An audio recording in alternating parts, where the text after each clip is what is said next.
Welcome to voice of Tamil viewers. திமுகவுக்கு எங்க போனாலும் அடி விழுதுப்பா அப்படின்ற மாதிரி இப்ப இன்னொரு சம்பவம் நடந்திருக்கு. சுப்ரீம் கோர்ட்ல இருக்கக்கூடிய நீதிபதிகள் கேள்விக்கு மேல கேள்வியா கேட்டு ஆவணங்களை ஒழுங்கா படிச்சு தெரிஞ்சுக்கிட்டு வந்து அதுக்கப்புறம் வாதாடுங்கப்பா அப்படின்ற மாதிரி திமுகவினுடைய வழக்கறிஞர்களை கோர்ட்ல இருந்து துரத்தி விட்டுருக்கிறாங்க. மனுவையும் இப்போ தள்ளுபடி செஞ்சிருக்கிறாங்க. என்ன நடந்தது அப்படின்றத டீட்டெயிலாக வந்துட்டு நான் வீடியோக்குள்ள சொல்றேன். கரூர் விவகாரத்துல என்ன நடந்தது அப்படின்றத ஆரம்பத்திலேருந்து இப்போ வரைக்கும் நாம எல்லாருமே ஃபாலோ பண்ணிட்டு இருக்கிறோம். அதாவது டிவிகேவை சார்ந்த முக்கியமான நிர்வாகிகள், ஏன் நம்மளுடைய முதல்வர் விஜய் அவர்கள் உட்பட எல்லாருமே ஆரம்பத்திலேருந்து இப்போ வரைக்கும் இந்த கரூர் விவகாரத்திற்கு திமுக தான் காரணம், அதுவும் செந்தில் பாலாஜி அவர்கள் தான் காரணம், அவரை வச்சுதான் திமுக இதையே வந்துட்டு மூவ் பண்ணியிருக்கிறாங்க, 41 பேர் உயிரிழந்ததுக்கு திமுக தான் காரணம் அப்படின்ற மாதிரி இப்போ வரைக்குமே குற்றம் சாட்டிட்டு இருக்கிறாங்க. அதுக்கு ஏற்றாற் போல சிபிஐயும் டெல்லியில் இருக்கக்கூடிய தலைமை அலுவலகத்துக்கு செந்தில் பாலாஜி அவர்களை வரவழைத்து விசாரணை நடத்தினாங்க அப்படின்றதும் நம்ம எல்லாருக்குமே தெரியும். அதே போல இந்த சைடும் பார்த்தோம் அப்படின்னா டிவிகேவினுடைய பிரச்சாரத்தில் நடந்த நிகழ்வு தான் அது அப்படின்றது நம்ம எல்லாருக்குமே தெரியும். ஸோ அப்படி இருக்கும்போது டிவிகேல இருக்கக்கூடிய முக்கியமான நிர்வாகிகள், நம்மளுடைய முதல்வர் விஜய் அவர்கள் உட்பட எல்லாரையுமே அழைத்து அன்னைக்கு சம்பவம் நடந்த இடத்துல இருந்த பல பேரை அழைத்து சிபிஐ விசாரணை அப்படின்றத நடத்தினாங்க. இப்போ வரைக்குமே விசாரணை அப்படின்றது போயிட்டு தான் இருக்குது. இன்னும் சிபிஐ அவங்களுடைய குற்றப்பத்திரிகையை, இறுதி குற்றப்பத்திரிகையை தாக்கல் பண்ணலை. அந்த வழக்கில் இன்னும் தீர்ப்பும் வரல. யார் குற்றவாளி அப்படின்றது இன்னும் வெளி வரல. இது வரைக்கும் இருக்கு இல்லையா, இது வரைக்கும் நடந்தது எல்லாமே நமக்கு தெரியும். இப்போ இந்த கரூர் விவகாரத்தில் என்ன நடந்துட்டு இருக்கு, இன்னைக்கு கூட பார்த்தோம் அப்படின்னா ஜூலை 7ஆம் தேதி கோர்ட்ல இதுக்கான வழக்கு விசாரணை அப்படின்றது நடந்திருக்குது. அந்த வழக்கு போட்டது யாரு அப்படின்னு பார்த்தா, மனு கொடுத்தது யாரு அப்படின்னு பார்த்தா திமுக தான். ஓகேவா? அதாவது ஒரு சில தினங்களுக்கு முன்னாடி ஆதவர்ஷனா அவர்கள் பொதுவெளியில கரூர் விவகாரத்தை பத்தி பேசியிருந்தாரு. அதாவது என்னன்னா, கரூர்ல எங்களுக்கு தீர்க்கப்படாத கணக்கு ஒன்று இருக்கு, அந்த கணக்கை வந்துட்டு நாங்கள் சீக்கிரமே தீர்ப்போம், கரூர்ல 41 பேர் உயிரிழந்ததுக்கு இந்த டிஎம்கே தான் காரணம் அப்படின்ற மாதிரி குற்றம் சாட்டி பொதுவெளியில பேசியிருந்தாரு. அதுக்கப்புறம் இன்னொரு விஷயம் என்ன அப்படின்னா, வருகின்ற ஜூலை 10ஆம் தேதி நம்மளுடைய முதல்வர் விஜய் அவர்கள் கரூருக்கு செல்ல இருக்கிறார். கரூருக்கு சென்று 41 பேர் உயிரிழந்தாங்க இல்லையா, அவங்களுடைய குடும்பங்களுக்கு கருணை அடிப்படையில் அரசு பணி நியமன ஆணையை வழங்க இருக்கிறாரு. அரசு வேலை ஆல்ரெடி கொடுக்க போகிறோம் அப்படின்ற ஒரு அறிவிப்பு தமிழக வெற்றி கழகத்துக்கிட்டேருந்து வந்தது. ஏற்கனவே கரூரில் இந்த பாதிக்கப்பட்ட குடும்பங்களை சென்னைக்கு வரவழைத்து விஜய் அவர்கள் அவங்க கிட்ட வந்துட்டு பேசியிருந்தாங்க. அப்போவே இந்த குடும்பத்துக்கு இப்போலேருந்து கடைசி வரைக்குமே ஆகக்கூடிய அனைத்து செலவுகளையும் நான் பார்த்துப்பேன், அந்தந்த குடும்பங்களில் இருக்கக்கூடிய குழந்தைகளை நானே படிக்க வைப்பேன் அப்படின்னு சொல்லிட்டு எல்லா உத்தரவாதங்களும் கொடுத்திருந்தாரு. அவரே அவருடைய சொந்த செலவில் பண்ணுவேன் அப்படின்ற உத்தரவாதத்தை கொடுத்திருந்தாரு. இப்போ அதுக்கு மேலே ஒரு படி போய் அரசு வேலை அப்படின்றதும் வந்துட்டு அவங்களுக்கு கொடுக்கப்பட்டிருக்குது. இப்போ வருகின்ற ஜூலை 10ஆம் தேதி கரூருக்கு சென்று அதுக்கான அரசு பணி நியமன ஆணையை முதல்வர் விஜய் அவர்கள் அவங்களுக்கு நேரடியாகவே கொடுக்க போறாரு. இந்த ஒரு விஷயமும் வெளியாயிருந்தது இல்லையா. இது ரெண்டையும் பார்த்துக்கிட்டு இருந்த திமுக என்ன பண்ணிட்டாங்க அப்படின்னா, உச்சநீதிமன்றத்துக்கு ஒரு மனு அனுப்பிட்டாங்க. வழக்கு தொடர்ந்து அவசர வழக்கா இதை எடுத்து விசாரிக்கணும் அப்படின்னு சொல்லிட்டு ஒரு மனு அனுப்பிட்டாங்க.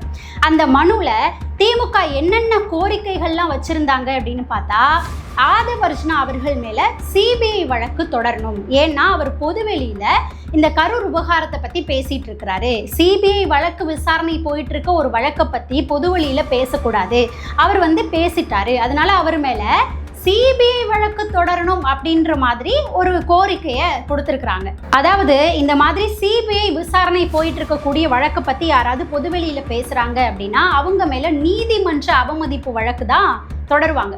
ஆனா இங்க திமுக என்ன கேட்டிருக்காங்க அப்படின்னா, நீதிமன்ற அவமதிப்பு வழக்கு தொடருங்க அப்படின்ற மாதிரி கேட்கல, சிபிஐ வழக்கு, சிபிஐ மூலமா அவர்கிட்ட வந்துட்டு விசாரணை நடத்துங்க, அவர் மேல சிபிஐ வழக்கு பதிங்க அப்படின்ற மாதிரி உச்ச நீதிமன்றத்துக்கு கோரிக்கை வச்சிருக்காங்க.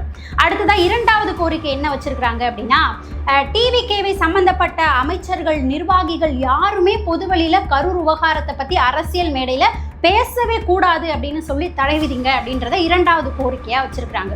மூன்றாவது கோரிக்கை என்ன அப்படின்னா, முதல்வர் விஜய் அவர்கள் கரூருக்கு ஜூலை 10ஆம் தேதி போக இருக்கிறாரு, அவர் போகக்கூடாது அப்படின்னு சொல்லி தடை விதிக்கணும். ஏன்னா அவர் போனார்னா சாட்சியங்கள் அங்கே கலைஞ்சு போயிடும், கலைக்கிறதுக்காக தான் அவர் பயணமே மேற்கொள்றாரு, அதனால அதை தடை விதிக்கணும் அப்படின்ற மாதிரி இந்த 3 கோரிக்கைகளையும் திமுக தரப்புல இருந்து உச்சநீதிமன்றத்தில் வச்சாங்க. அந்த வழக்கு விசாரணை தான் இன்னைக்கு ஜூலை 7ஆம் தேதி வந்திருக்குது. இந்த வழக்கை எடுத்து விசாரிக்கும் போது இப்போ இந்த சைடு நீதிபதிகள் 2 நீதிபதிகள் அடங்கிய அமர்வு தான் இந்த வழக்கை விசாரிச்சாங்க. அவங்க திமுக கிட்ட எடுத்து வைத்த கேள்வி என்ன அப்படின்னு பார்த்தா, அதாவது அரசு சம்பந்தப்பட்ட அதிகாரங்கள்ல அவங்க எடுக்கக்கூடிய செயல்கள், அவங்க எடுக்கக்கூடிய நடவடிக்கைகள்ல கோர்ட்டை வந்துட்டு தலையிட சொல்றீங்களா? நாங்க எப்படி முதல்வர் விஜய் அவர்களுக்கு உத்தரவு போட முடியும்? அதுதான் உங்களுடைய வாதமா இருக்கா அப்படின்ற மாதிரி கேட்டாங்க. அதே போல முதல்வர் விஜய் அவர்கள் ஏன் கரூருக்கு போகக்கூடாது, ஏன் தடை விதிக்கணும் அப்படின்னு நீங்க சொல்றீங்க? மக்களுக்கு, அந்த பாதிக்கப்பட்ட மக்களுக்கு கருணை அடிப்படையில அரசு வேலை அப்படின்றத வந்துட்டு அவர் கொடுக்குறாரு. அந்த நிவாரண விஷயங்கள்ல கோர்ட் வந்துட்டு தலையிட முடியாது, அதை தடுக்க முடியாது. அதுல எங்க போயிட்டு அவங்க சாட்சியங்களை வந்து கலைக்க போறாங்க, எதை வச்சு தடை சொல்லணும்னு சொல்றீங்க அப்படின்ற மாதிரி நீதிபதிகள் திமுக வழக்கறிஞர்களை நோக்கி கேட்டிருக்கிறாங்க. ஸோ திமுக சார்பாக 2 வழக்கறிஞர்கள் ஆஜராயிருக்கிறாங்க. அவங்க 2 பேருமே எழுந்து என்ன சொல்லியிருக்கிறாங்க அப்படின்னா, இந்த கரூர் விவகாரத்தில் முதல்வர் விஜய் அவர்களும் ஒரு குற்றவாளி தான், குற்றம் சாட்டப்பட்ட நபர் தான்.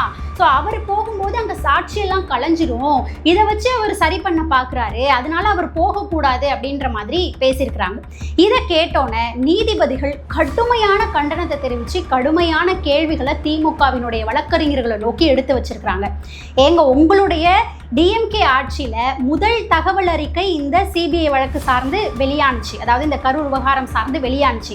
அந்த முதல் தகவல் அறிக்கையில் எஃப்ஐஆர்ல குற்றம் சாட்டப்பட்ட நபர், அதாவது குற்றவாளிகள் அப்படின்ற லிஸ்ட்ல முதல்வர் விஜய் அவர்களுடைய பெயர் சேர்க்கப்படவே இல்லையே, அங்க இல்லவே இல்லையே.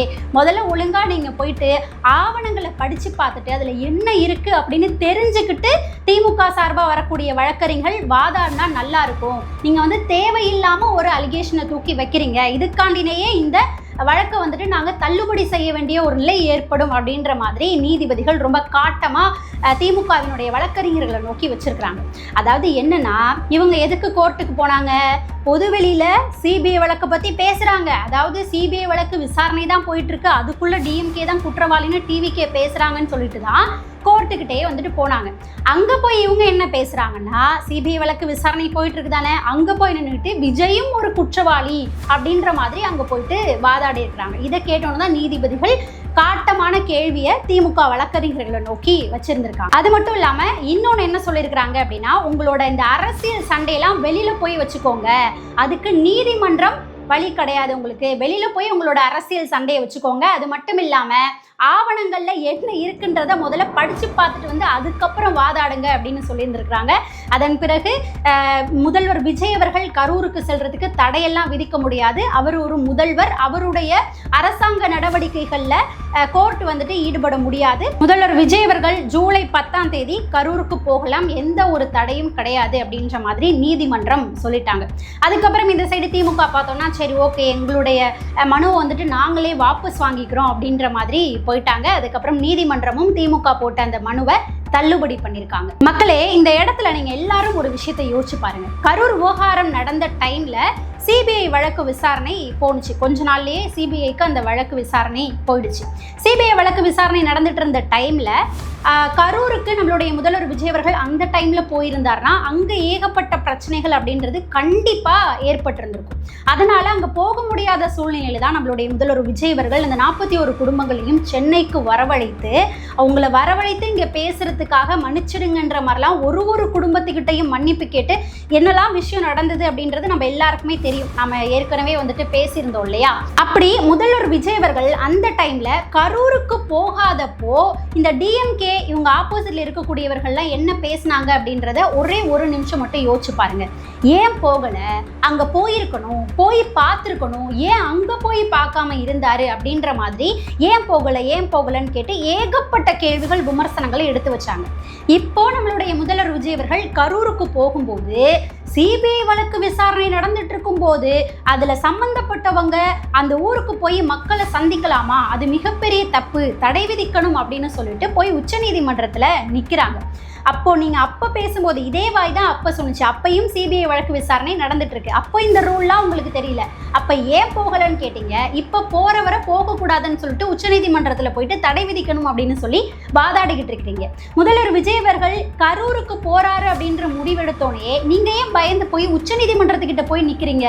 அப்ப இந்த பயம் உங்க மேலதான் சந்தேகத்தை ஏற்படுத்துது அப்படின்றது தான் இங்க நிறைய பேருடைய கேள்வியா வைக்கப்படுது. டிஎம்கே தரப்புல உடனடியா உச்சநீதிமன்றத்துக்கிட்ட போய் நின்னதை மக்களாகிய நீங்க எப்படி பாக்குறீங்க அப்படின்றத நம்மளுடைய கமெண்ட் செக்ஷன்ல பதிவு பண்ணுங்க. அடுத்ததா பார்த்தோம் அப்படின்னா தொழில்துறை அமைச்சரா இருக்கக்கூடிய கீர்த்தனா அவர்கள், அவங்கள பத்தி அப்பப்போ ஏதாவது விஷயங்கள் வந்து அது சர்ச்சையா மாதிரி விமர்சனங்களுக்கு உள்ளான விஷயங்களா போயிட்டு இருக்கு அப்படின்றது எல்லாருக்குமே தெரியும். ஒருவேளை அவங்க டார்கெட் செய்யப்படுறாங்களோ எதிர்கட்சியினரால அப்படின்ற மாதிரியும் வந்துட்டு பார்க்கப்படுது. அவங்க ஏதாவது ஒன்று பண்ணினாங்கனாலே டக்குன்னு எல்லாருமே ஒன்று கூடி அவங்கள டார்கெட் பண்றாங்களோ அப்படின்ற மாதிரியும் சில பேர் வந்துட்டு கேள்விகளை வைக்கிறாங்க. அதாவது ஆக்சுவலா நடந்த விஷயம் என்ன அப்படின்னு பார்த்தா, அவங்க ஒரு தொகுதிக்கு எம்எல்ஏவா இருக்காங்க. சிவகாசி தொகுதியினுடைய எம்எல்ஏ பிளஸ் அவங்க தொழில்துறை அமைச்சராகவும் இருக்காங்க. அப்போ அவங்களுக்கு 2 வேலை.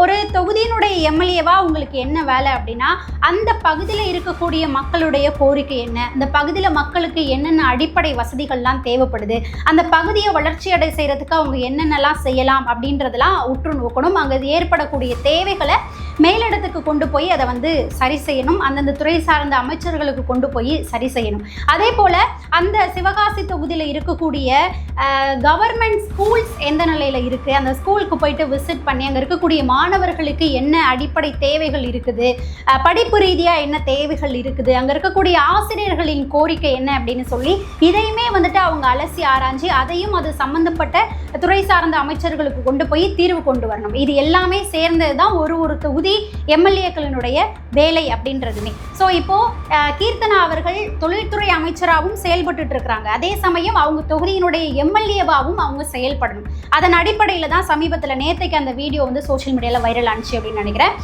அவங்க வந்து சிவகாசியில் இருக்கக்கூடிய ஒரு கவர்மெண்ட் ஸ்கூலுக்கு போயிருக்கிறாங்க. அங்கே போயிட்டு ஒரு கிளாஸ்க்குள்ள ஒரு நார்மல் கான்வர்சேஷன் வச்சுருந்துருக்குறாங்க ஸ்டூடெண்ட்ஸோட. அப்போது புக் எடுத்து புக்கில் சில அந்த பாலிமரில் பார்த்தீங்க அப்படின்னா ஃபுல் வீடியோ இருக்குது. சின்ன சின்ன கிளிப்பை பார்க்கும்போது அது தப்பான பார்வையில் போகலாம்.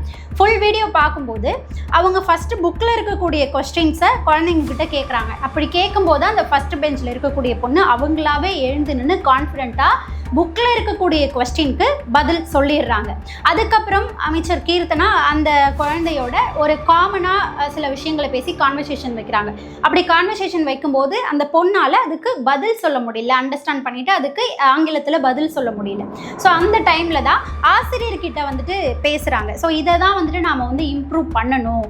ஏன்னா இந்த வயசுலேருந்து போகும்போது இப்போ நம்மளுடைய தாய்மொழி நம்மளுடைய தமிழ் தான். அது வந்து முதலிடத்தில் இருக்கணும் இருக்குது. அதுக்கு அடுத்தபடியாக நம்ம ஆங்கிலத்தையும் கற்றுக்க வேண்டிய ஒரு நிலையில் இருக்கிறோம் இப்போ இருக்கக்கூடிய காலகட்டத்தில்.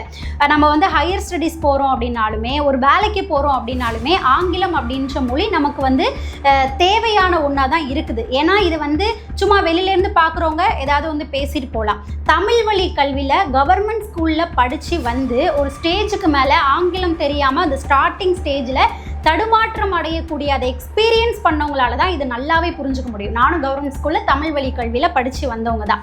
ஸோ அந்த தடுமாற்றம் ஆரம்ப நிலையில் எவ்வளோ ஸ்ட்ரகிளாக இருக்கும் அப்படின்றது எல்லாருக்குமே தெரியும். ஸோ கவர்மெண்ட் ஸ்கூலில் ஆங்கிலமும் கற்றுக் கொடுக்கப்பட்டு அவங்களுக்கு ஸ்போக்கன் இங்கிலீஷ் கிளாஸும் நடத்தி அதுலேயும் அவங்க பயிற்சி பெற்றவங்களா வரணும் அப்படின்னு இந்த கவர்மெண்ட் நினைக்கிறது ரொம்ப ரொம்ப நல்ல விஷயம்தான். இதில் பார்த்தோம்னா இந்த சைடு திமுகவை சார்ந்த அன்பில் மகேஷ் அவர்கள், எதிர்க்கட்சி தலைவர் உதயநிதி ஸ்டாலின் அவர்கள் எல்லாருமே வந்துட்டு ட்வீட் போடுறாங்க. அவங்க வந்து ட்விட்டு போடலாம். ஆனால் அந்த ட்விட்டெல்லாம் போடுறதுக்கு அவங்க இது கிடையாது அப்படின்னு வச்சுக்கோங்களேன். ஏன்னா அவங்களுடைய ஆட்சியில் தான் கவர்மெண்ட் ஸ்கூல்ஸில் இந்த காலங்காலமாக அதுக்கு முன்னாடியும் சரி அது அப்படியே வந்துட்டு இருக்குது. அங்கே ஒரு இப்போது வளர்ந்து வந்துட்டு இருக்கக்கூடியதுக்கு ஆங்கிலம் அப்படின்றது தேவைப்படும் போது அதுக்கேற்ற கோச்சிங்கையும் கொடுக்கணும் அப்படின்றத நம்மளுடைய அமைச்சர் கீர்த்தனா அவர்கள் அந்த இடத்துல சொல்லியிருக்கிறாங்க.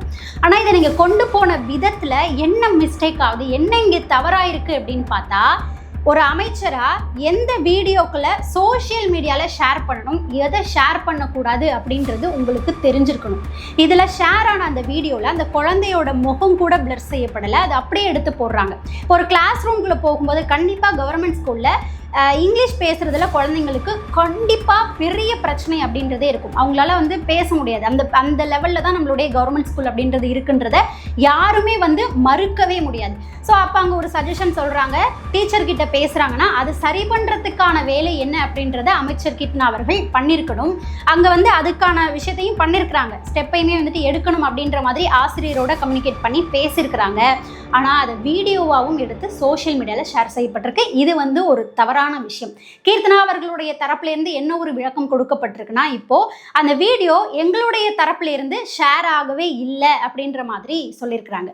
இன்னும் ஒரு சில விஷயங்கள் என்ன சொல்லப்படுதுன்னா, அந்த ஊரில் இருக்கக்கூடிய நியூஸ் சேனல் மூலமாக தான் இந்த வீடியோ ஷேர் ஆயிருக்கு அப்படின்னு சொல்கிறாங்க. அப்போது நீங்கள் உள்ளுக்குள்ளே எடுத்த வீடியோ தான் அந்த நியூஸ் சேனலுக்கு போயிருக்கு அப்படின்னு வச்சுக்கலாம். அப்படி இல்லைனா அந்த நியூஸ் சேனலை அந்த கிளாஸ் ரூம்குள்ளே அனுமதித்தது நீங்கள் தான் அப்படின்னு வச்சுக்கலாம். அப்போது இந்த வீடியோ லீக் ஆனதுக்கான, இந்த வீடியோ சோஷியல் மீடியாவில் ஷேர் செய்யப்பட்டதுக்கான முழு பொறுப்பையுமே அமைச்சர் கீர்த்தனா அவர்கள் தான் எடுத்துக்கணும். இவங்க எடுத்திருக்கக்கூடிய முயற்சி அப்படின்றது நல்ல முயற்சி. கவர்மெண்ட் ஸ்கூலில் ஆங்கில பயிற்சியும் கொடுக்கணும் அவங்க பேசுகிறதுக்கு குழந்தைகளுக்கு. ஏன்னா இதில் இன்னொன்றும் அவங்க வந்து சொல்லியிருந்தாங்க, அவங்களும் ஒரு கவர்மெண்ட் ஸ்கூல் ஸ்டூடெண்ட் தான். அந்த இடத்துல இருந்து தான் கொஞ்சம் கொஞ்சமாக படித்து இந்த இடத்துக்கு வந்துட்டு அவங்க வந்திருக்கிறாங்க அப்படின்றதையும் அவங்க வந்துட்டு தெரியப்படுத்தியிருக்கிறாங்க. ஸோ அவங்க எடுத்திருக்கக்கூடிய முயற்சி நல்ல முயற்சி தான். ஆனால் அது கொண்டு செல்லக்கூடிய பாதை அப்படின்றது இங்கே தவறாக போய் முடியுது அப்படின்றது தான் முக்கியமான விஷயமா இருக்குது. ஸோ அமைச்சர் கீர்த்தனா அவர்களுடைய செயலை உங்களுடைய பார்வையில் எப்படி பார்க்குறீங்க அப்படின்றதையும் நம்மளுடைய கமெண்ட் செக்ஷனில் பதிவு பண்ணுங்கள். அடுத்ததாக பார்த்தோம் அப்படின்னா, திமுக தாவேகாவினுடைய எம்எல்ஏக்களை பேரம் பேசி வாங்குறதுக்கு முயற்சி பண்ணியிருக்கிறாங்க இல்லையா, அதில் இன்னொரு விஷயமும் இப்போ வெளியில் வந்திருக்குது. ஆல்ரெடி கிருஷ்ணகிரி மாவட்டத்தில் இருக்கக்கூடிய ஊத்தங்கரை தொகுதியை சேர்ந்த இளையராஜா எம்எல்ஏ அவர்கள் அவங்க வந்து இந்த மாதிரி 35 கோடி என்கிட்ட வந்து பேரம் பேசினாங்க அப்படின்னு சொல்லி அதற்கான ஆதாரங்கள் எல்லாத்தையுமே வெளியிட்டாங்க. அதில் தான் செந்தில் பாலாஜி அவர்கள், அவருடைய தம்பி அசோக் அவர்கள் எல்லாருமே வந்துட்டு இப்போது வெளியில் வந்து மாட்டியிருக்கிறாங்க போலீஸ்கிட்ட. அவங்களுக்கு இப்போ சம்மனும் அனுப்பப்பட்டு அவங்க தலைமறைவாகவும் இருக்கிறாங்க அப்படின்னு வச்சுக்கோங்களேன். இப்போ இன்னொன்றும் வந்து வெளியில் வந்திருக்குது. இதுலேயும் மாட்டிருக்கிறது யார் அப்படின்னு பார்த்தா சொல்கிறேன். அதாவது என்னென்னா, ஸ்ரீவைகுண்டம் தாவேகாவினுடைய எம்எல்ஏவாக இருக்கக்கூடிய சரவணன் அவர்கள் வெளியில் செய்தியாளர்களுக்கு முன்னாடியே சொல்லியிருக்கிறாரு, 50 கோடி உனக்கு நாங்கள் வந்து தரோம், நீ வந்து திமுக சைடு வந்துரு, அப்படி வரலன்னா உனக்கு பிரச்சனை அப்படின்லாம் சொல்லி கொலை மிரட்டல் விடுத்ததாகவும் அவர் வந்துட்டு செய்தியாளர்களுக்கு முன்னாடியே பேசியிருக்கிறாரு. இந்த சைடு தென் மாவட்டம் சைடு நீ வந்து எங்களை பகைச்சிக்கிட்டு அரசியல் பண்ண முடியாது அப்படின்ற மாதிரிலாம் கான்வர்சேஷன் நடந்ததா அவரே வந்து சரவணன் அவர்களே செய்தியாளர்களுக்கு முன்னாடி சொல்லியிருக்கிறாரு.